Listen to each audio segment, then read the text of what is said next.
Hey everyone, it's been a while since I did a video, so I figured I would take Brain Tumor Awareness Month as an opportunity to do so.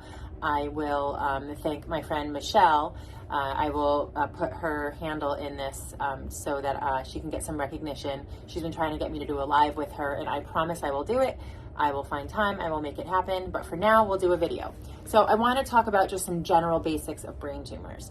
The term brain tumor sometimes is used properly, sometimes improperly, but truly the word brain tumor is a tumor that's coming from in or around the brain. However, there's a lot of things that can grow from inside of the skull that people call brain tumors, but aren't necessarily brain tumors. They might be a skull-based tumor, or they might be some sort of metastasis that comes from the sinonasal cavity that makes its way up, and we can call that a brain tumor. But the term brain tumor really should be reserved for tumors that are arising in or around the brain area. For example, there's a lot of types of cells that come from the brain. There are the glial cells, there's astrocytes, oligodendrocytes, there are ependymal cells, choroid plexus cells. So let's say the difference is a tumor that comes from an astrocyte or an oligodendrocyte can lead to tumors called astrocytoma, oligodendroglioma. There are low-grade glial tumors all the way up to the grade 4 tumors that we hear of called glioblastoma. These are graded on a WHO grading system, World Health Organization grading system, on a scale of 1 to 4. So tumors that come from the cortex of the brain, the actual brain tissue themselves, that's what they're graded on. There's also tumors that come from other cells within the brain area, like the lining of the ventricles is called the ependyma, and overgrowths of that lead to a tumor are called ependymomas or subependymomas, and there's various types of those as well. And then there are tumors that can grow from the choroid plexus. The choroid plexus are these little structures that actually make the spinal fluid. Overgrowths of those can be called choroid plexus papillomas. There's so many different types of tumors, and I'm not even counting tumors like a neuroblastoma, a hemangioblastoma, pericytoma. Then there's tumors that can come from cranial nerves. The cranial nerves are actually come from a cell called schwannoma. Those are the covering cells of the nerve fibers, and overgrowths of those are called schwannomas. So let's say you had a tumor growing off of the vestibulocochlear nerve, that would be a vestibular schwannoma. Let's say you had a tumor growing off of the trigeminal nerve, that would be a trigeminal schwannoma. Then there are a whole other host of tumors, which are the most common ones that I deal with, are meningiomas. Those are the overgrowth of the covering of the brain, the meninges. They actually grow from the arachnoid cells, and those are usually benign overgrowths that push in on the brain. So brain tumors itself can grow from inside the brain and kind of destroy those cells and create a tumor and necrosis and swelling, and they can enhance, not enhance, and they can wreak havoc within the brain tissue itself. Or like I like to show my patients, if you think of the brain, my brain pillow, if you think of the brain a lot like a pillow, you can have a tumor growing on the outside, like a meningioma. That, let's say the normal covering of the brain here's a meningioma. It can push in on the brain, and it can cause compression. So tumors that we call brain tumors, they can be coming from the brain tissue themselves, astrocytomas, oligodendrogliomas, glioblastomas, even tumors like lymphomas. Many different types of tumors can grow from inside the brain tissue, but also there are tumors that grow outside of the brain cortex and push in, and that can cause compression or swelling on the brain.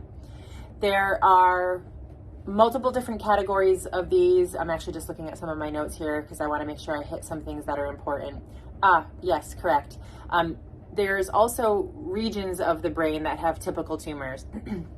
For example, the stellar region, the region underneath the brain at the base of the skull, which is actually like almost the centralmost component of the skull, is called the sella. The sella, S-E-L-L-A, is kind of like the basement, the cellar, and it houses the pituitary gland.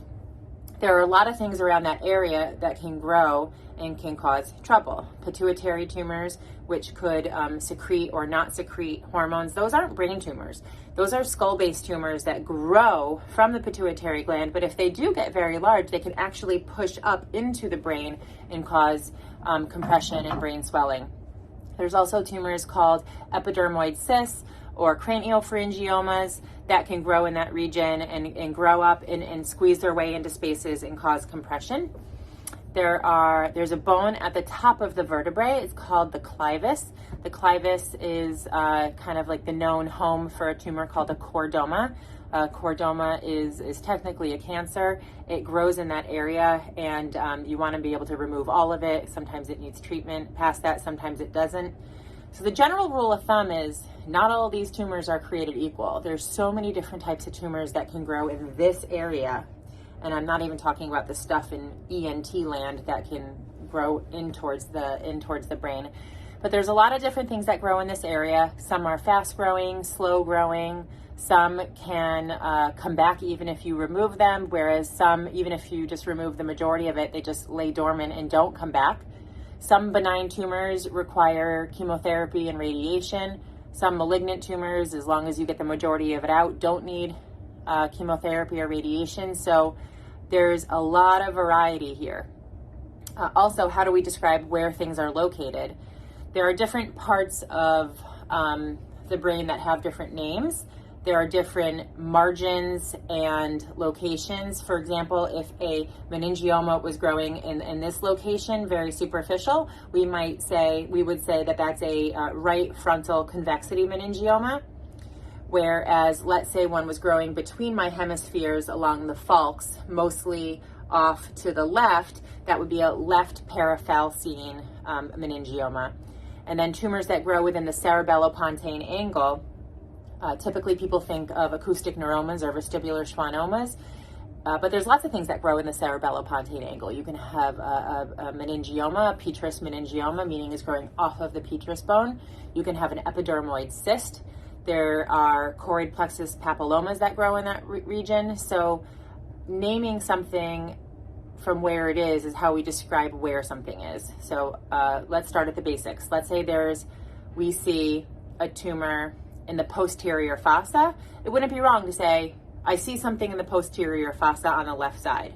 But if you want to make it a little bit more understandable, I see something at the left cerebellopontine angle. If you want to make it even better, I see a left intraaxial enhancing lesion coming off of the petrous bone with no intra-auditory canal component. So this seems to be most consistent with a meningioma.